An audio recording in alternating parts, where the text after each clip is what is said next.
America has sent their most powerful nuclear submarine near to China. At the same time, they're sending weapons to all of the countries around China. Today, the US announced they've sent their USS Ohio nuclear submarine to their naval base in Guam, which is the third time they've sent this submarine to this part of the world in just the last 12 months. It's worth knowing though that this comes at the same time the UK is doing their first big naval deployment also to this part of the world, the South China Sea, for the first time in 5 years. Something important though, the US hasn't directly spoke on this submarine being sent to Guam. They just released a picture of it docked with all of the crew stood on top. I will say though, it does seem like more of a routine trip than anything else. It doesn't seem like they're doing anything bad with it. But as I kind of said at the start, it's worth knowing that this comes at the same time the US is sending weapons to all of the countries around China, which is really annoying China. Of course, if you've been watching my videos, you would know this, but the US is sending weapons to the Philippines, Taiwan, etc. In fact, the Philippines recently carried out military and naval exercises with the US in the South China Sea,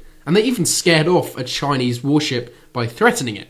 Of course, it's unlikely this submarine movement has anything to do with that, but it's still worth knowing that the US has sent their most powerful submarine to Guam, which is near to China. But as usual, you can leave me a follow for some more global news like this.